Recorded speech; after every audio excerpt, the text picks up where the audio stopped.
Hello everyone, welcome to my YouTube channel study 24/7। तो friends, आज के इस वीडियो में बात करेंगे अपने 12वें लेसन प्लान के बारे में, जो हमारे विषय नागरिक शास्त्र और प्रकरण संयुक्त राष्ट्र संघ से संबंधित है। तो फ्रेंड्स, आइए देखते हैं इस वीडियो को हम कैसे, इस लेसन प्लान को हम कैसे तैयार करेंगे। फ्रेंड्स, आगे बढ़ने से पहले हम आपको बता दें, अगर आपको हिस्ट्री का लेसन प्लान देखने हैं तो आप हमारे यूट्यूब चैनल पे जाके देख सकते हैं। आपको 30 हिस्ट्री के लेसन प्लान जो है उसके प्लेलिस्ट हमारे यूट्यूब चैनल पे आपको देखने को मिल जाएंगे। और इससे पहले आपको 1 से लेकर 11 तक के सिविक्स के भी लेसन प्लान आपको देखने को मिल जाएंगे। तो फ्रेंड्स, हमारे चैनल को सब्सक्राइब करें, लाइक करें, शेयर करें। और अगर आपको किसी और सब्जेक्ट के भी लेसन प्लान चाहिए तो आप हमें कमेंट बॉक्स में ज़रूर बताएं। तो आइए अब अपनी वीडियो को शुरू करते हैं हम लोग। तो फ्रेंड, लेसन प्लान बनाने के लिए आप लोग पूरा वीडियो देखिएगा। तो सबसे पहले आप पाठ्य योजना संख्या डालेंगे, जिसमें आप अपने अकॉर्डिंग नंबर डालेंगे। हमारा ये 12वां लेसन प्लान है, इसलिए हम लोगों ने 12 डाला है। फिर आता है हमारा विद्यालय का नाम। तो मैंने आपको बार बार बताया है कि विद्यालय के नाम में आप उस विद्यालय का नाम डालेंगे जहाँ पे आपकी टीचिंग लगी हुई है। फिर आता है हमारा दिनांक, कक्षा, विषय, प्रकरण, चक्र और अवधि। इसके लिए आपको 3 कॉलम बनाने होंगे, जिसमें आप दिनांक, कक्षा, विषय, प्रकरण, चक्र और अवधि लिखेंगे। तो विषय हमारा है नागरिक शास्त्र और प्रकरण है हमारा संयुक्त राष्ट्र संघ। तो फ्रेंड्स, बाकी सारी चीज़ें आप अपने अकॉर्डिंग लिखेंगे।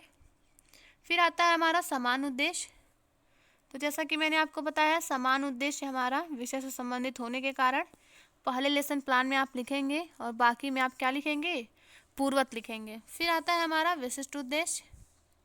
तो जैसा कि आपको पता है, विशिष्ट उद्देश्य किससे संबंधित होता है, प्रकरण से संबंधित होता है। और प्रकरण हमारा हर लेसन प्लान में बदलता रहता है, जिसके कारण आपको विशिष्ट उद्देश्य लिखना होता है।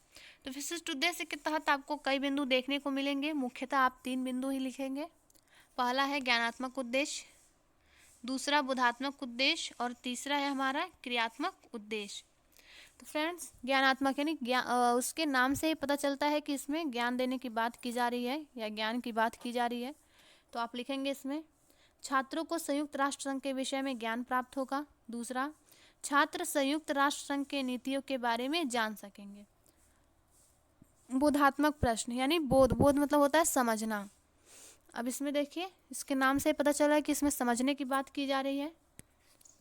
तो देखिए इसमें क्या लिखना है, छात्र संयुक्त राष्ट्र संघ की व्याख्या कर सकेंगे। दूसरा है हमारा, छात्रों को संयुक्त राष्ट्र संघ के विषय में बोध होगा। बोध मतलब समझना, यहाँ पे आप समझना भी लिख सकते हैं, समझ सकते हैं, ठीक है। फिर आता है हमारा क्रियात्मक उद्देश्य। क्रियात्मक यानी जानने समझने के बाद जो छात्र क्रिया करेंगे उसको आपको किस में लिखना है, क्रियात्मक उद्देश्य में। तो क्रियात्मक उद्देश्य का पहला बिंदु है छात्र संयुक्त राष्ट्र संघ की नीतियों की जांच कर सकेंगे। दूसरा, छात्र संयुक्त राष्ट्र संघ के नीतियों का प्रयोग कर सकेंगे। फिर आता है हमारा सहायक सामग्री। तो सहायक सामग्री में देखिए आपको क्या लिखना है, संयुक्त राष्ट्र से संबंधित चार्ट, लपेट, श्यामपट्ट इत्यादि। जो भी आप कक्षा में छात्रों को समझाने के लिए जिस भी उपकरण का प्रयोग करेंगे, जिस भी सामग्री का प्रयोग करेंगे, उसको आपको लिखना होगा सहायक सामग्री में। इसके बाद आता है हमारा पूर्व ज्ञान। तो पूर्व ज्ञान में आपको हमेशा यही लिखना पड़ेगा हर लेसन प्लान में कि सभी छात्र संयुक्त राष्ट्र संघ के विषय में सामान्य जानकारी रखते हैं। जो आपका प्रकरण होगा यहाँ पे आप उस प्रकरण को डाल देंगे, बाकी सारी चीज़ें आपकी वही रहेंगी। अब आता है हमारा प्रस्तावना प्रश्न। प्रस्तावना प्रश्न हमारे लेसन प्लान की क्या होती है, जान होती है। तो प्रस्तावना प्रश्न को क्रम से ही बनाना चाहिए अच्छे से। इसके लिए आपको 3 कॉलम बनाने होंगे। पहला क्रम संख्या, दूसरा छात्रा अध्यापिका क्रिया, यदि छात्र है तो छात्रा अध्यापक क्रिया, और तीसरा है हमारा छात्र कथन या छात्र क्रिया। आप दोनों में से कुछ भी लिख सकते हैं। फिर देखिए प्रस्तावना प्रश्न का हमारा पहला प्रश्न है, हम किस जिले में रहते हैं, तो गोरखपुर। आप जहाँ रहते होंगे वहाँ का डालेंगे आप अपने जिले का नाम। दूसरा है हमारा जिलों को मिलाकर क्या बनता है, तो क्या बनता है, मंडल बनता है। मंडलों को मिलाकर क्या बनता है, राज्य बनता है। चौथा प्रश्न, राज्यों को मिलाकर क्या बनता है, तो क्या बनता है, देश बनता है। पांचवा प्रश्न हमारा देशों को मिलाकर क्या बनता है, तो संयुक्त राष्ट्र संघ बनता है। अब छठा प्रश्न हमारा संयुक्त राष्ट्र संघ के बारे में आप क्या जानते हैं, तो यह क्या है, छात्रों के लिए समस्यात्मक प्रश्न है। अब इसका स्पष्टीकरण आपको देना होगा। उद्देश्य कथन करेंगे आप, उद्देश्य कथन करके छात्रों की जो रुचि है प्रकृति के प्रति बढ़ाते हैं आप।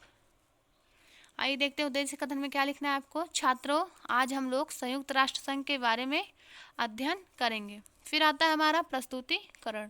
जैसा कि मैंने आपको बताया है, अगर आपने प्रस्तुतिकरण एक ही अनुवृत्ति में किया है तो आपको कुछ लिखने की ज़रूरत नहीं है, परंतु 2 अनुवृत्ति में किया है तो उसका वीडियो हमारे लेसन प्लान में है, जहाँ पर ज़रूरत पड़ी है 2 अनुवृत्ति में विभक्त करके पढ़ाने के लेसन प्लान को, वहाँ पे किया गया है। यहाँ पर नहीं किया गया है, तो आइए वीडियो देखते हैं हम लोग। अब आपको 4 कॉलम बनाने होंगे, जिसमें पहला शिक्षण बिंदु, दूसरा छात्राध्यापक क्रिया, तीसरा छात्र क्रिया और चौथा है हमारा श्यामपट्ट कार्य। अब आता है हमारा छात्राध्यापक क्रिया में आपको लिखना होगा विकासात्मक प्रश्न। तो पहला प्रश्न है, संयुक्त राष्ट्र संघ किससे मिलकर बना है, तो किससे मिलकर बना है, कई देशों से मिलकर बना है। अब स्पष्टीकरण देंगे आप। शिक्षण बिंदु में आप लिखेंगे संयुक्त राष्ट्र संघ।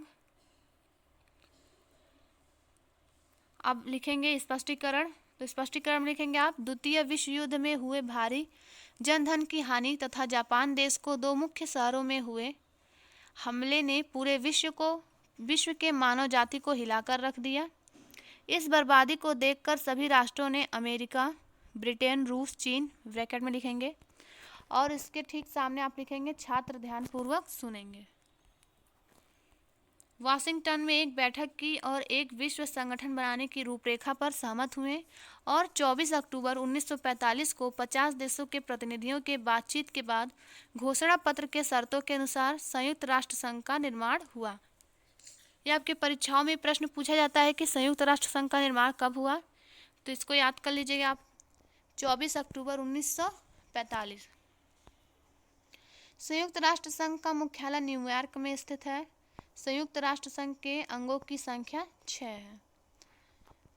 तो आपका स्पष्टीकरण देने के बाद आपको बोध प्रश्न पूछने होते हैं। तो बोध प्रश्न में पहला प्रश्न है, संयुक्त राष्ट्र संघ की स्थापना कब हुई, तो 24 अक्टूबर 1945 को। दूसरा, संयुक्त राष्ट्र संघ की बैठक कहाँ हुई थी, वाशिंगटन में हुई थी। तीसरा, इसके उद्देश्य क्या है, तो यह छात्रों के लिए क्या है, समस्यात्मक प्रश्न है। ठीक है, फिर से आप स्पष्टीकरण देंगे। स्पष्टीकरण में आपको लिखना होगा, संयुक्त राष्ट्र संघ की स्थापना 24 अक्टूबर 1945 को विश्व में शांति व सुरक्षा बनाए रखने के लिए किया गया था, इसलिए इसके उद्देश्य इस प्रकार से थे। और इसके सामने आपको क्या लिखना है, छात्र ध्यानपूर्वक सुनेंगे। फिर आप श्यामपट्ट कार्य में लिख लेंगे, विश्व में शांति व सुरक्षा बनाए रखने के लिए किसकी स्थापना की गई थी, संयुक्त राष्ट्र संघ की स्थापना की गई थी। यह मैंने अभी बताया है। इसमें पहला है हमारा अंतर्राष्ट्रीय शांति व सुरक्षा बनाए रखना। दूसरा, राष्ट्रों के बीच मैत्रीपूर्ण संबंध बनाए रखना। तीसरा, आर्थिक, सामाजिक, सांस्कृतिक समस्याओं को हल करने के लिए अंतर्राष्ट्रीय सहयोग सुनिश्चित करना। फिर आता है हमारा राष्ट्रों में आपसी सहयोग तथा विश्वास के लिए विशिष्ट संस्थाओं का गठन करना। अब आता है हमारा बोध प्रश्न। स्पष्टीकरण देने के बाद बोध प्रश्न पूछना जरूरी होता है।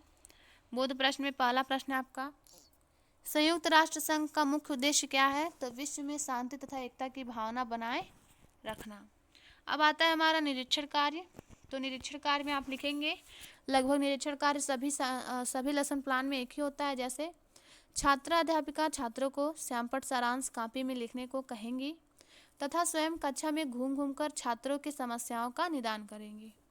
अब आता है हमारा पुनरावृत्ति प्रश्न। तो जैसा कि मैंने आपको बताया है, पुनरावृत्ति प्रश्न में आपको क्या लिखना है, आपके जो प्रकृति से रिलेटेड प्रश्न होंगे पुनरावृत्ति प्रश्न में आप लिखेंगे उसको।